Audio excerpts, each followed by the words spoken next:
Bonjour et bienvenue à vous tous pour cette émission exclusive sur le retour du football régional. Alors aujourd'hui, si on se retrouve dans les studios de Téléclub, qu'on remercie d'ailleurs infiniment, c'est parce que le foot régional va bientôt reprendre ses droits et qu'avec le Journal de Morges et mon confrère Loïc Rochard, on a décidé de créer une émission autour de ce retour. Et on va aussi faire le point sur le bilan à la trêve hivernale et puis aussi sur d'autres sujets plus généraux. On a avec nous aussi un invité de marque qui va décrire cette émission, qui va débattre sur les différents sujets qu'on va vous proposer. Mais juste avant ça, je vous propose d'avoir le sommaire.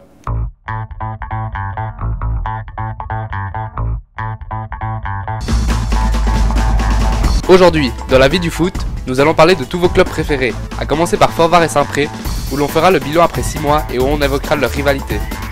Non, le championnat, c'est pas un championnat contre Saint-Pré. Fabio De Almeida fera le point et nous parlera de sa technologie utilisée au Grand Record. Le circuit préférentiel de l'équipe. Une étape très importante dans le foot, la formation. On doit apprendre à travailler différemment. Le coach de Pied du Jura féminin, Benoît Marty, dévoilera les atouts d'une équipe féminine. Je trouve que ça amène quelque chose de différent. Le buteur Nika Mougou passera en revue les objectifs du chêne. Si on peut faire les finales, franchement, on va pas dire non. Hein. Finalement, on s'intéressera à la 3ème ligue avec Pied du Jura et Launay qui sont aux avant-postes. On fera le point sur les autres équipes de 3ème et 4ème ligue dans le Fast and Score. La vie du foot, ça commence maintenant. Vous avez pu donc le constater, on a un programme assez riche aujourd'hui avec tous les différents sujets de vos clubs préférés. Et puis avec nous surtout, on a un invité de marque qui est Tim Guimin. Tim Guimin, tu es l'expert peut-être le plus connu du football régional. Tu as fait l'université de Neuchâtel, tu as fait aussi journaliste à la région Nord-Vaudois, puis aux 20 minutes, tu es aussi passé par Footvo et puis aujourd'hui tu travailles à Sport Center. Donc déjà, merci d'avoir accepté notre invitation. Pourquoi l'avoir accepté ? C'est normal quand on parle de foot régional, je suis toujours là, ça me fait plaisir, j'adore ces initiatives, j'adore qu'on mette l'accent sur le football de nos régions. Et déjà, je vous félicite pour cette émission et bravo, je me réjouis de la vivre avec vous. C'est très gentil, merci beaucoup. Alors je vous propose d'ailleurs de passer directement au premier thème de cette émission.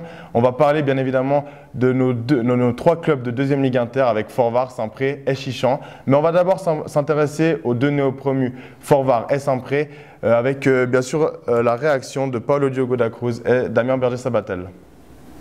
Pour leur première saison en 2e Ligue Inter, Fort-Var et Saint-Pré ont connu des trajectoires différentes avec des bilans plus ou moins positifs. Le bilan est bon.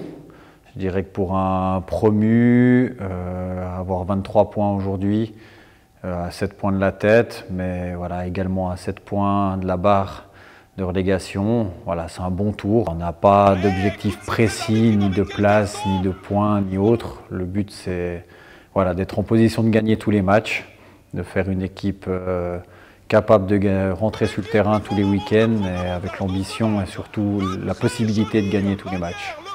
En pleine période de recrutement, Damien Berger-Sabatel fait le point.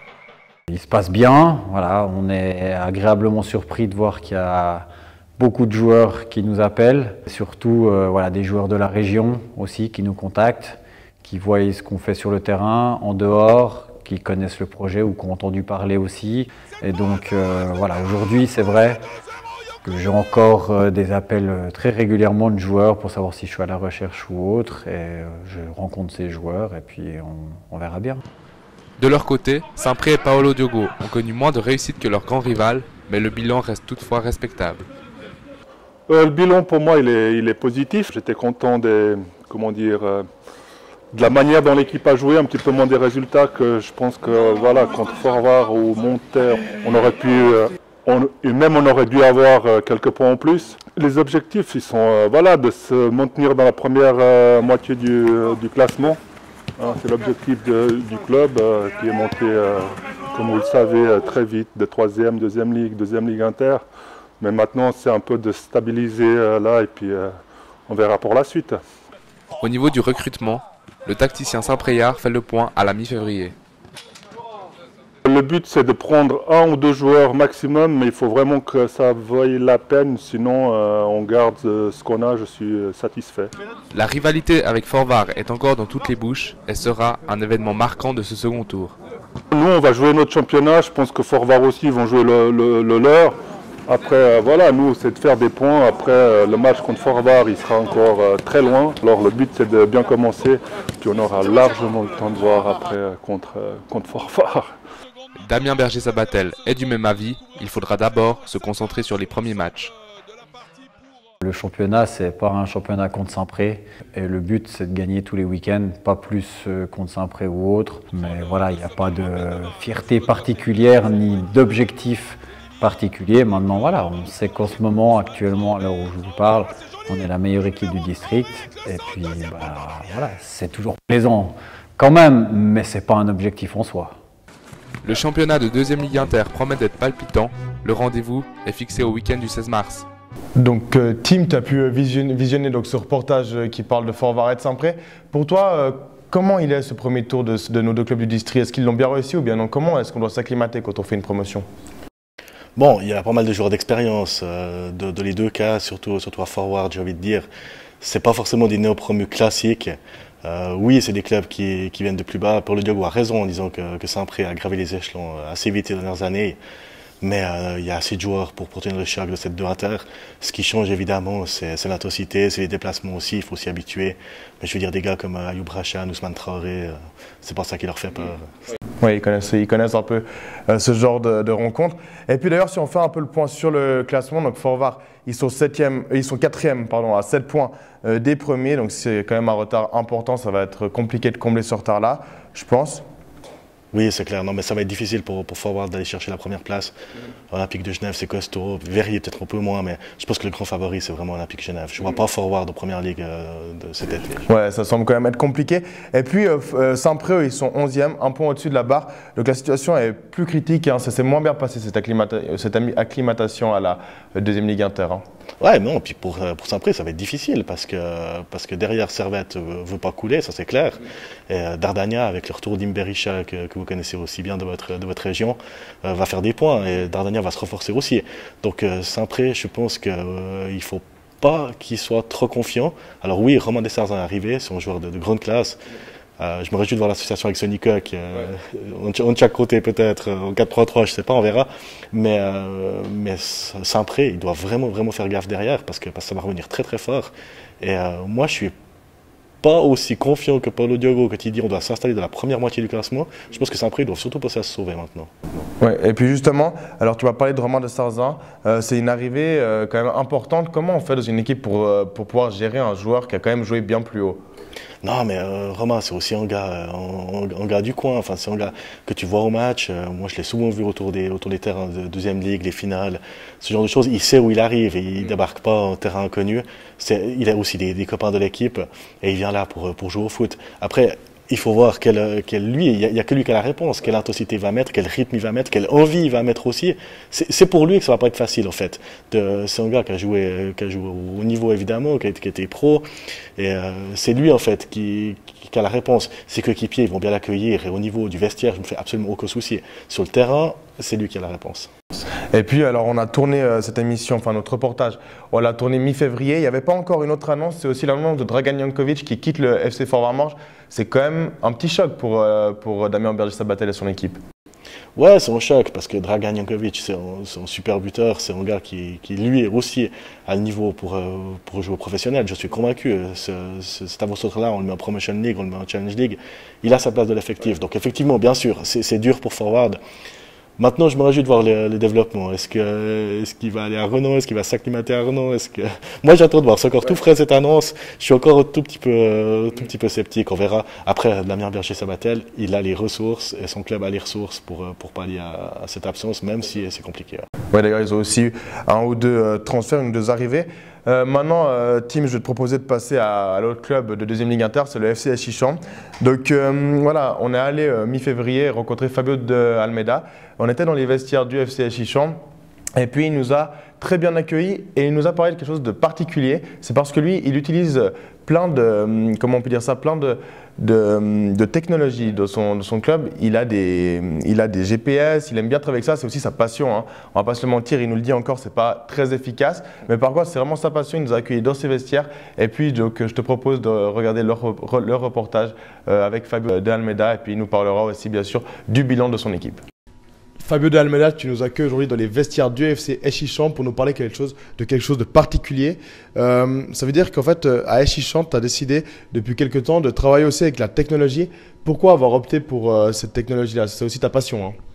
Oui, bah, comme tu viens de dire, d'abord, après le foot, c'est ma deuxième passion, tout ce qui vient de la technologie. Tout d'abord, bah, j'ai commencé à travailler avec Field of Wiz, qui est un produit local, hein, il a été créé au canton de Vaud.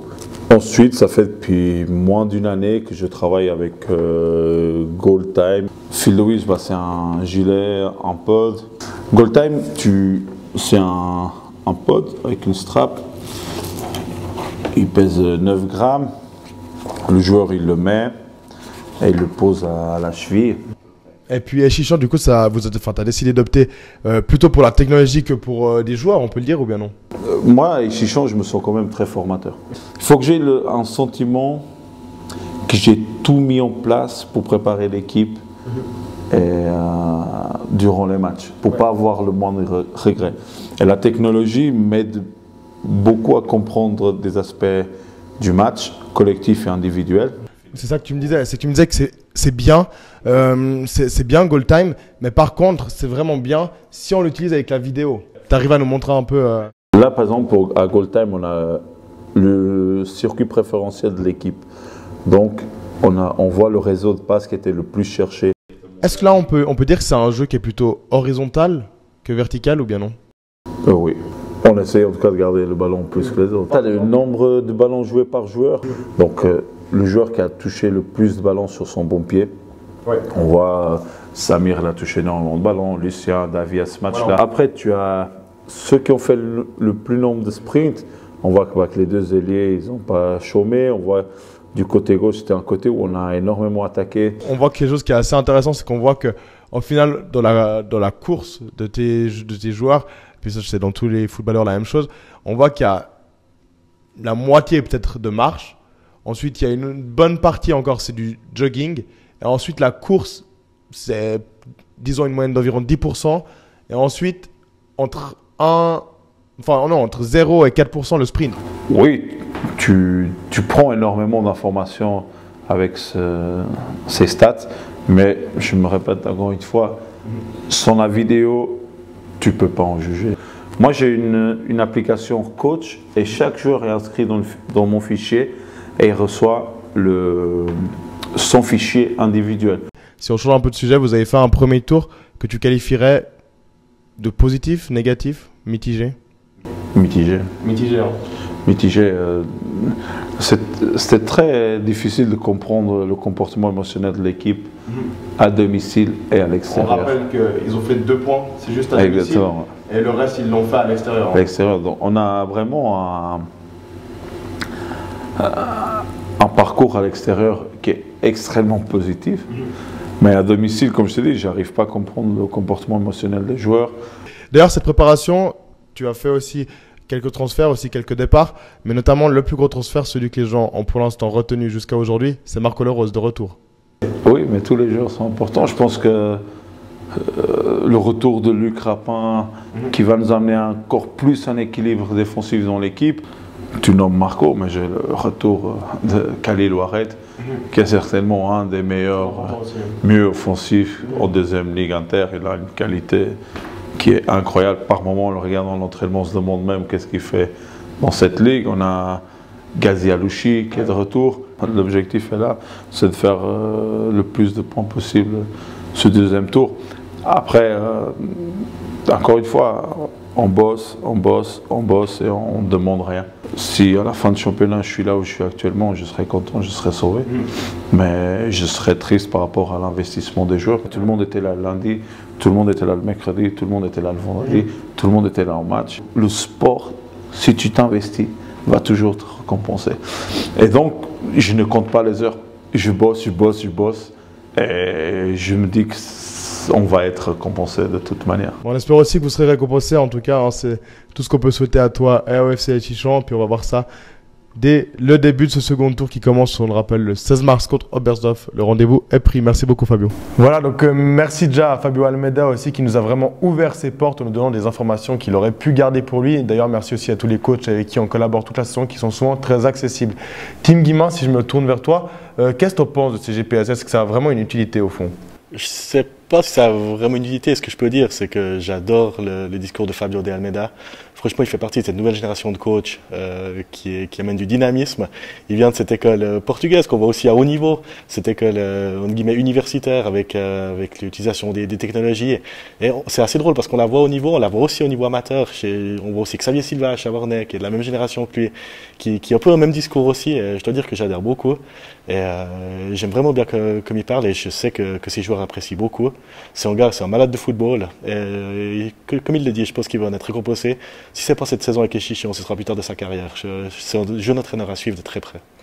Et puis d'ailleurs, si on se retourne un peu au classement de cette deuxième ligue, de ce groupe-là de deuxième ligue Inter, on voit que Fabio Almeida qui qualifie de mitigé ce premier tour, et il peut vraiment bien le qualifier comme ça, parce que si on s'intéresse au classement, on remarque qu'Échichon se situe juste au-dessus de la barre avec un point d'avance sur le LOC, qui est le premier relégué.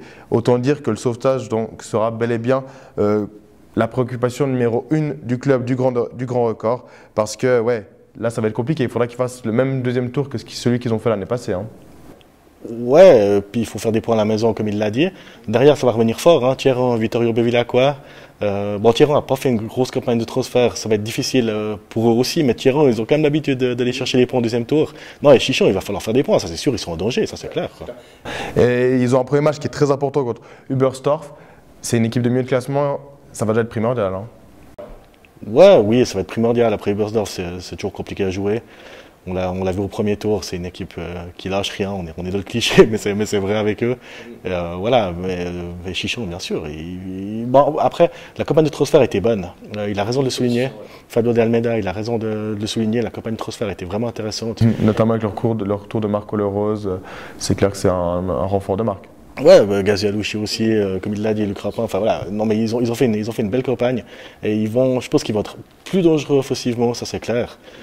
Bien sûr, il faut être confiant pour eux. Il faut être confiant parce qu'ils font du bon travail, ils sont sur le bon chemin. J'espère sincèrement qu'ils seront pas relégués, mais j'espère aussi que Thierry sera pas relégué. Donc, si on peut mettre Ubersdorf ou le Leclerc, on va le faire. Je te propose maintenant qu'on passe à un autre sujet très important. Pour que tous les clubs puissent évoluer à un bon niveau, ils doivent tous passer par un point. Tu sais lequel? Non, mais la formation. Oui, ils sont obligés.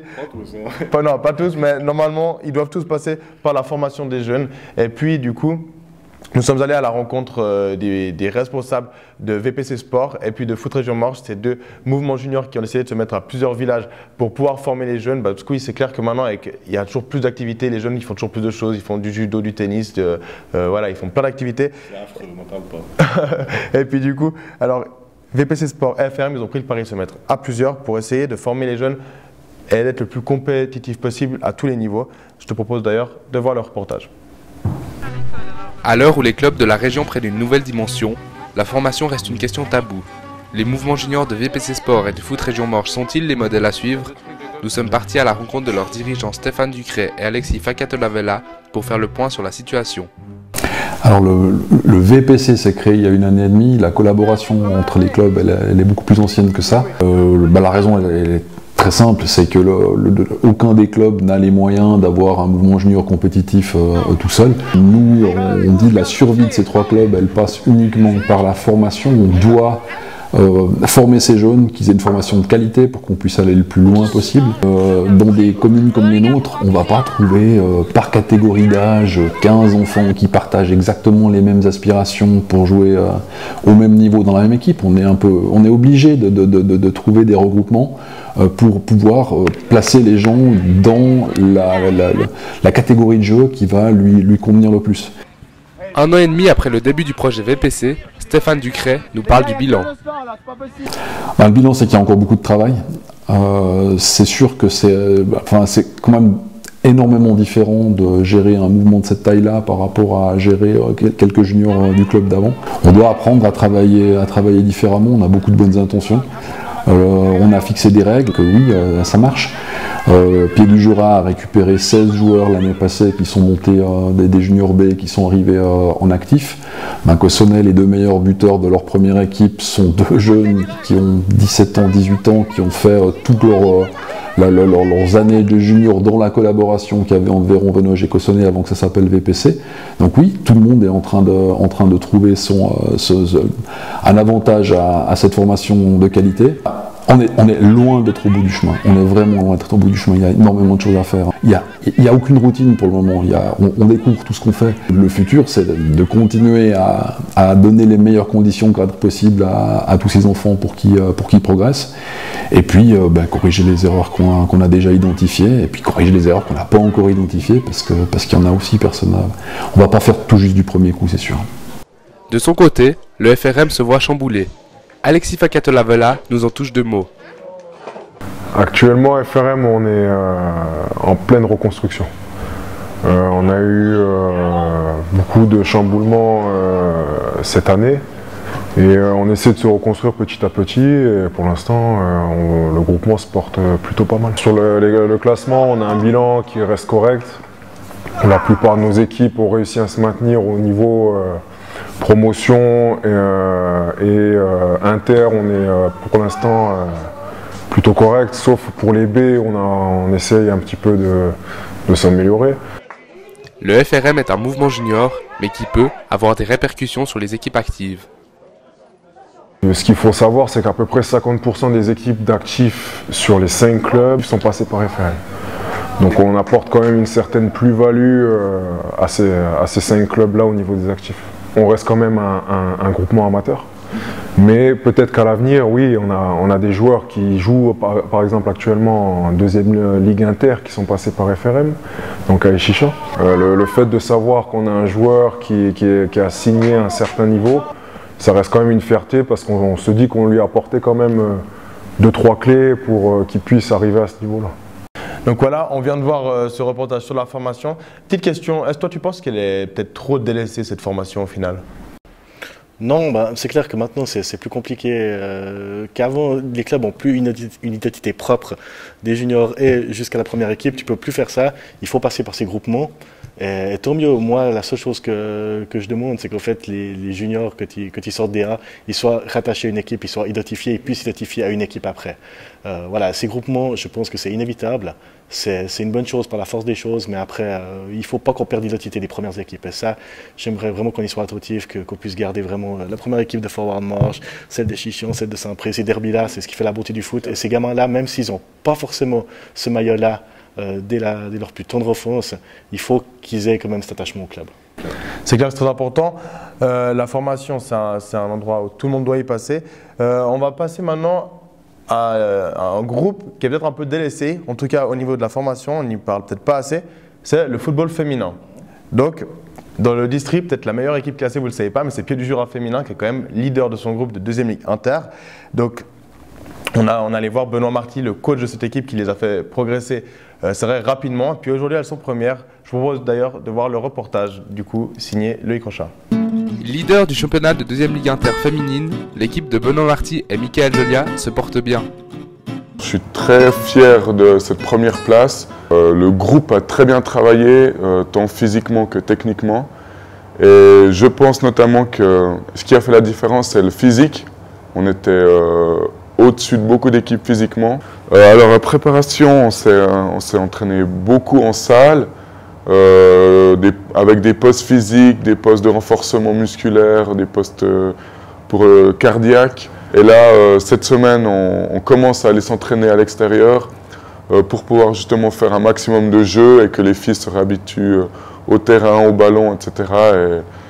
Et pour l'instant, je suis content de la préparation hivernale. Une équipe soudée qui n'a pas cherché à augmenter son contingent. Alors, on n'a pas cherché à avoir de nouvelles recrues parce qu'on a un gros contingent. On s'est dit à la fin du premier tour que si vraiment une fille venait à signer, c'était vraiment un apport au niveau qualité, parce qu'au niveau quantité, on est déjà beaucoup, on a un très bon groupe.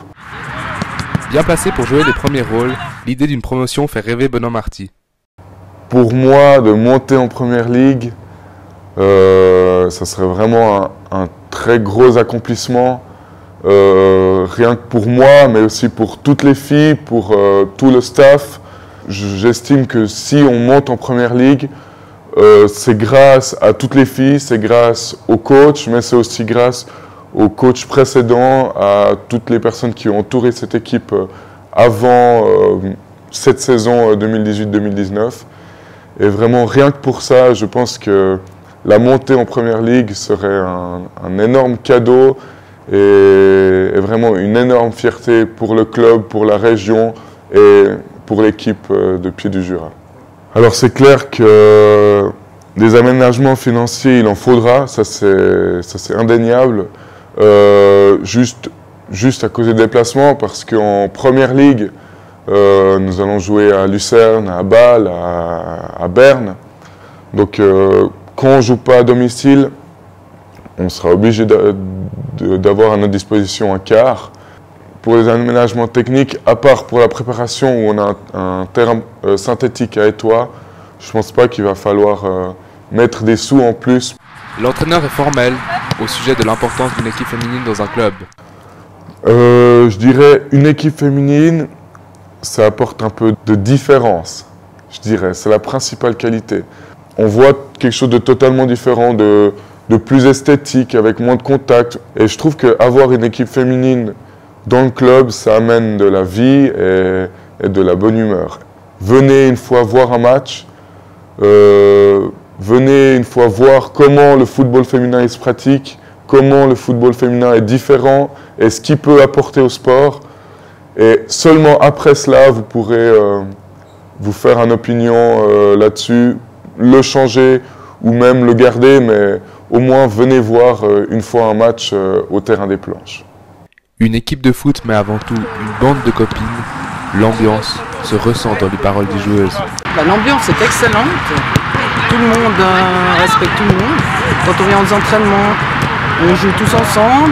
Il y a un bon état d'esprit d'équipe. Et puis c'est vraiment sympa. Là, c'est le premier entraînement qu'on prend dehors. Vraiment, on est heureuse de retourner sur le terrain, de reprendre les crampons. Donc vraiment une bonne bande de copines qui s'entendent bien en dehors comme sur le terrain. Le 24 mars, PDJ devra confirmer son premier tour en affrontant le Lausanne Sport. Ok, donc Tim, je me tourne vers toi. PDJ féminin, elles sont premières de leur championnat. Comment on fait en reprenant un deuxième tour? Comment on doit se préparer pour essayer de jouer les finales? Il faut surfer sur la dynamique, surtout garder la confiance. Elles ont l'air d'en avoir pas mal, elles ont l'air d'avoir un bel enthousiasme, mais on leur souhaite de monter et d'aller le plus haut possible pour défendre haut les couleurs de ce magnifique club qu'est Pied du Jura, qui mérite. Peut-être pas mal de promotions cet été là-bas au FC Pied du Jura, parce que la une est bien partie aussi pour trouver la deuxième ligue, donc on souhaite vraiment un bel été à ce club fantastique. Et puis d'ailleurs, maintenant qu'on parle du football féminin, est-ce que toi tu penses que c'est un sport qui est peut-être un peu délaissé? C'est vrai que quand on regarde le tennis féminin, c'est vrai qu'il y a une plus grande affluence, il y a plus de gens qui regardent. Quand on regarde aussi le ski féminin, c'est vrai que tout le monde est en train de regarder l'exploit de l'Arago, tout comme ça. Le football féminin, on regarde quand même beaucoup moins. Ouais, peut-être pour l'instant en Suisse, mais tu sais, si tu regardes les affluences pas très loin de chez nous, à Lyon, il y a du monde. Le football français attire pas mal. Et en Suisse, je suis convaincu qu'il y aura de plus de monde dans les stades, parce qu'il y a de plus en plus de licenciés. Et je pense que si tu regardes le nombre des chiffres, le nombre de filles qui jouent au foot dans le football suisse, je suis sûr qu'il est en constante augmentation. Donc le football féminin, on va en entendre parler beaucoup plus dans les années à venir, tu peux être rassuré. En tout cas, on espère que Pied du Jura féminin va être en finale et même peut-être être promu. Je te propose maintenant de passer à une autre équipe qui est très bien classée. On retourne un peu un échelon plus bas. C'est la deuxième ligue. C'est vrai que l'année passée, alors la deuxième ligue, c'était le championnat dont tout le monde parlait. Hein. C'est vrai que c'était un peu le show du dimanche après-midi avec Pied du Jura qui se battait contre la relégation, Aubonne qui était en pleine reconstruction, et puis Forvar et Saint-Pré qui se disputaient le titre en dehors et sur le terrain. Hein. Donc c'est vrai que c'était vraiment le show. Cette année, ce championnat il est un peu délaissé, il n'y a plus que le FC Chêne-Aubonne pour le district. Donc voilà, on est parti à la rencontre d'un joueur qui est de retour au Chêne depuis cette saison. C'est Nika Mogu, c'est le serial buteur. Donc je te propose de voir le reportage de Nika Mogu. Après un premier passage réussi à Aubonne lors de la saison 2016-2017, Nika Mogu a connu presque tous les grands clubs du district en moins d'un an. De retour au Chêne cette saison, le buteur camerounais nous a accordé un entretien où il évoque tous les sujets brûlants. Alors j'ai commencé à la Côte Sport à l'époque. Ensuite j'ai fait tous les juniors jusqu'en moins de 13 que je suis parti en team Vaud. Et après j'ai arrêté pendant une année ou deux le foot. Et j'ai repris à Nyon, en deuxième ligue directement. Après je suis parti en première ligue à Terre Sainte et ça n'a pas duré longtemps, je me suis fait le péroné. Donc j'ai fait une année sans jouer suite à la blessure. Et après j'ai recommencé à Aubonne. J'ai fait 6 mois à Aubonne, ensuite je suis parti à Morges, Saint-Pré. Et là je suis de retour à Aubonne. Pour Nick, le foot régional a un potentiel qui doit être exploité. C'est un foot de très bon niveau qui s'améliore d'année en année, je pense. Je pense qu'il y a vraiment des bons jeunes et puis je pense que si les clubs ils font tout, ils mettent un peu plus de moyens pour garder ces jeunes, pas qu'ils partent ailleurs, le niveau peut être assez intéressant. Le deuxième meilleur buteur du championnat a ça dans le sang, il ne se voit pas jouer ailleurs sur le terrain. Ouais, je me rappelle que j'ai tout le temps voulu jouer devant. J'ai toujours voulu marquer des buts parce que c'est important quand même, parce que celui qui fait marquer des buts, c'est celui qui fait gagner son équipe en général. Après, quand on est attaquant, on a toujours des objectifs personnels, mais il faut avant tout penser aux objectifs collectifs. Je pense que c'est ça qui nous permet d'atteindre nos objectifs personnels. Certaines personnes disent que Nick Amougou est parti de Saint-Pré et de Forvar car il avait un trop gros ego. Réaction du buteur. Non, c'était pas à cause de l'ego, c'est juste que j'avais eu certains problèmes à Morges avec certains joueurs. Et puis à Saint-Pré, c'est parfois, vous savez, avec un coach, ça passe pas forcément. Hein. Mais non, c'est pas à cause de mon ego. De retour à Aubonne, Nick nous révèle les objectifs de son équipe ainsi que ses objectifs personnels. Alors, objectif, c'est les 5 premières places. Et puis, franchement, faire du beau jeu et puis faire plaisir aux supporters et puis aux gens qui viennent voir l'équipe. Ouais, déjà, j'aimerais bien personnellement atteindre ces finales cette année. Si possible, avec ce groupe, ça serait pas mal. Après, bien sûr, jouer le plus haut possible. C'est pas quelque chose que je vais cacher, mais j'aimerais bien jouer le plus haut possible. Après, on verra comment ça se passe. Donc voilà, peut-être déjà un petit mot sur Nick en revenant de ce sujet. Quand on a un garçon dans une équipe qui a une telle influence, qui marque beaucoup de goals, comment on fait pour gérer un tel joueur? Il faut lui donner les clés du jeu, il faut le mettre devant, le mettre en confiance. Nick, c'est un garçon adorable qui marche à la confiance. On le voit, on l'a vu dans sa carrière. Quand l'équipe joue pour lui, quand il reçoit les ballons, il va te mettre 20-30 goals de la saison. Alors notre entraîneur, il n'a pas grand-chose à faire, il a juste à le mettre de les meilleures dispositions. Maintenant, le problème avec Nick, il le sait, il l'a dit aussi, c'est que si le niveau monte, ça joue plus forcément autour de lui, il est moins en confiance, il a eu cette blessure à Terre Sainte, c'est dommage, parce que c'est peut-être le moment où sa carrière change, il commence à marquer des buts en première ligue, peut-être qu'après ça tourne et il serait pas en deuxième ligue aujourd'hui. Mais ce que j'ai envie de dire, c'est que c'est un garçon vraiment, il faut en prendre soin, il faut construire l'équipe autour de lui et il va vous le rendre, il va vous rendre cette confiance. Et tu penses qu'il peut encore progresser, aller plus haut? Moi je pense qu'il peut encore. Je pense qu'il y a des clubs de deuxième inter ou même de première ligue qui pourraient miser sur lui. Moi, je peux tout à fait imaginer un club comme Échalon lui donner sa chance. Par contre, c'est là où il devra franchir au palier, c'est que s'il va à Échalon, ce ne sera pas l'attaquant numéro 1. Ce sera peut-être l'attaquant numéro 2, 3. Il faut qu'il soit prêt à faire ces concessions-là, qu'il soit prêt à se battre, qu'il soit prêt à rentrer 10 minutes, 15 minutes pendant 6 mois. Mais s'il est prêt à faire ces efforts-là, s'il est prêt à sortir un petit peu de sa zone de confort, comme il est maintenant au Aubonne, c'est un garçon qui peut jouer en première ligue, je suis convaincu. Et en plus, c'est un super garçon, très attachant. Et puis, maintenant, du coup, si on regarde un peu Aubonne, le cas Aubonne. Donc Aubonne, il se retrouve aujourd'hui à la 2e place du championnat. Et puis, voilà, ils peuvent encore rêver des finales. Quelle est la tactique à adopter? La tactique à adopter, c'est continuer comme ça, c'est y croire. Aubonne, c'est un club qui, oui, peut faire des finales. Moi j'y crois. C'est peut-être pas sur le papier la meilleure équipe de 2e ligue au niveau du contingent, mais il y a quand même des qualités. Puis de nouveau, avec un buteur comme ça, tu peux voyager. Donc, est-ce que Nick va porter Aubonne jusqu'au final? Moi, franchement, honnêtement, je dois parier maintenant, je dis non. Je pense pas qu'ils y vont, mais je pense qu'ils ont une chance d'y aller, clairement. Eh ben, on verra ça d'ailleurs. Le championnat il reprend le 10 mars. Donc, on saura ça assez rapidement. Ils jouent déjà un match très important contre Gland. C'est leur match de retour. Donc, je pense que ce match, il est déjà presque décisif. Hein. Non, ça donnerait l'indication. Décisif, non. Ça sera quand même compliqué. Non, ils seront toujours dans la course mathématique. Moi, non, je te rejoins pas là. Je pense que ce match, il sera pas décisif. Il sera important, mais pas décisif. Alors, on verra ça si ça sera décisif ou pas. Et puis, maintenant, je te propose de passer à un autre championnat encore. On va passer à la 3e ligue. Donc, avec la relégation de Pied-du-Jura et puis la montée entre autres de Launay, Échandon, Saint-Pré et Véron. Eh ben, cette troisième ligue, elle a retrouvé un petit enjeu. C'est la Champions League. Ouais, c'est pour ça Champions League. Ils ont un enjeu donc important. Et puis, le groupe 1, il est particulièrement intéressant pour nous, chers supporters du district Morges, parce que c'est vrai que Patrick Muller et son équipe de Pied du Jura, ils sont placés aux avant-postes, à la première place. Et puis, il y a Launay. Alors ça, on les attendait peut-être pas à ce niveau-là, mais ils sont néo-promus, ils sont troisième aujourd'hui. Ils ont ils ont peut-être des grosses chances de pouvoir aussi essayer en tous les cas de disputer les finales. Donc voilà, je te propose de voir le reportage de Patrick Muller.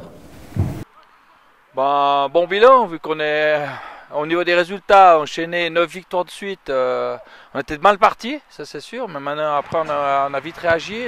9 victoires de suite, c'était un bon premier tour. C'est difficile de faire mieux au niveau comptable quand même. Les objectifs, comme j'ai dit, nous on est déjà, j'étais surpris d'être où on était là avec les résultats qu'on a fait.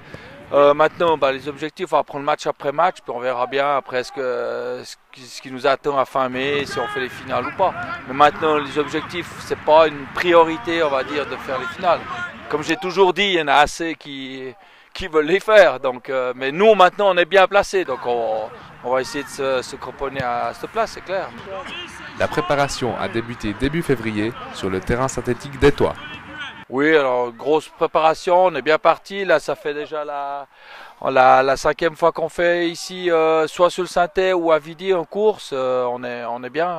Ils ont vraiment envie, ils bouffent, quoi, ils y vont. Durant cet hiver, Pied du Jura s'est renforcé avec quelques juniors du club et a bénéficié de plusieurs retours.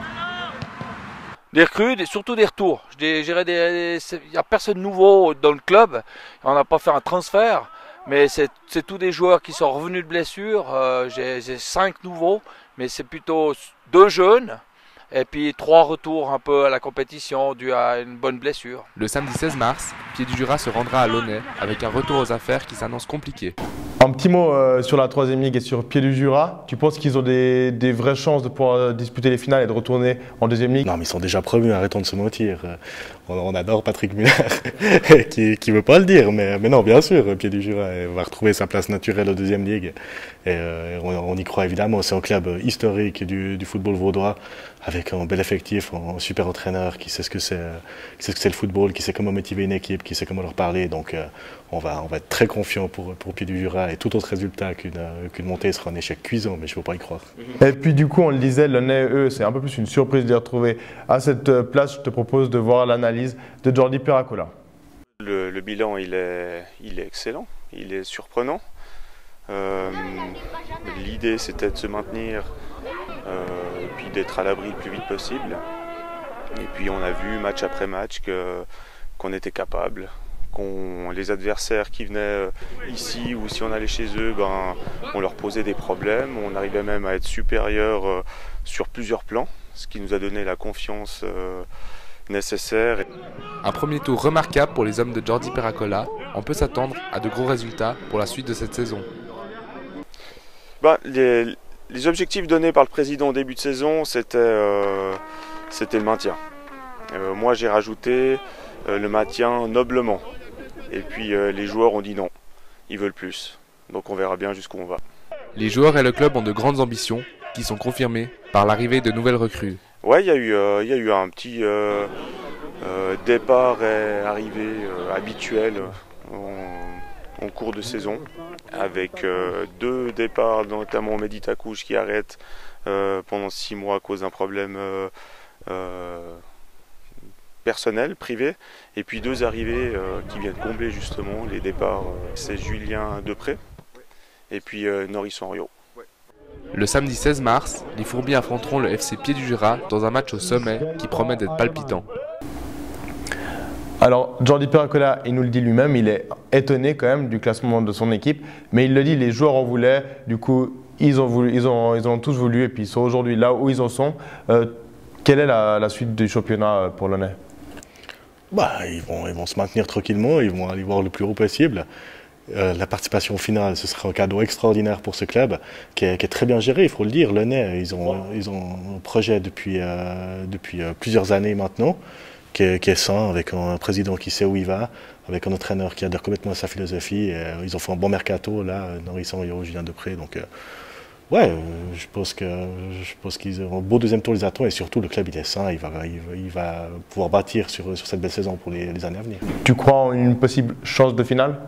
Ouais, je pense pas que c'est l'objectif complètement irréalisable. Ils vont jouer sans pression et je pense qu'ils peuvent y arriver, mais c'est pas là-dessus qu'il faut miser tout ton salaire, je pense.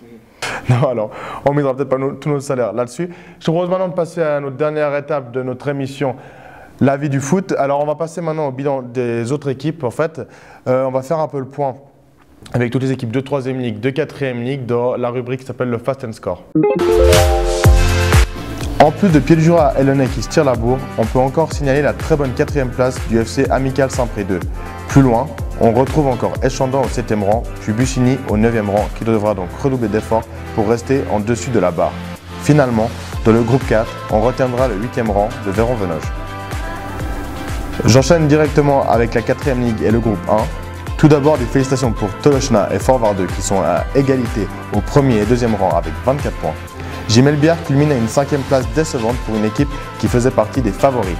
Plus bas, on retrouve encore la 2 de Pied-du-Jura, 7e, et Étoile, 10e. Dans le groupe 2, on retrouve Échichon au second rang qui a de véritables ambitions de monter, alors que plus bas, l'année 2 stagne au 7e rang. Au niveau des félicitations, on peut encore relever Cossonay qui est le dauphin du groupe 4, un classement inespéré pour une équipe qui, l'année passée, sombrait dans les profondeurs du classement. Dernier de la liste, la 2 de Véron se classe 8e du groupe 8. Tim, nous voilà déjà du coup au terme de cette émission. T'as un petit mot à dire? Non, je me réjouis de voir ce deuxième tour pour les équipes du district. Longue vie au district de Morges et surtout à votre émission. Bravo de mettre le foot régional en valeur. Merci beaucoup. En tout cas, je tiens aussi à remercier toute mon équipe, Loïc Rochat avec qui on a écrit cette émission depuis plusieurs mois, Michael Aman aussi pour les caméras du studio. Et puis merci particulièrement à Téléclub qui nous ont prêté ce studio. C'est vraiment super gentil d'eux. Merci beaucoup.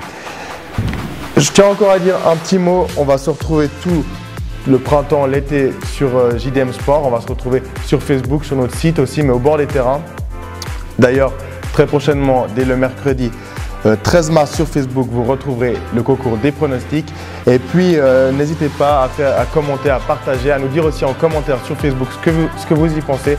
Il va y avoir des séquences tous les 2 jours sur notre page Facebook, des différents thèmes qu'on a abordés lors de cette émission. Et nous, on se retrouve à très bientôt. Allez, ciao!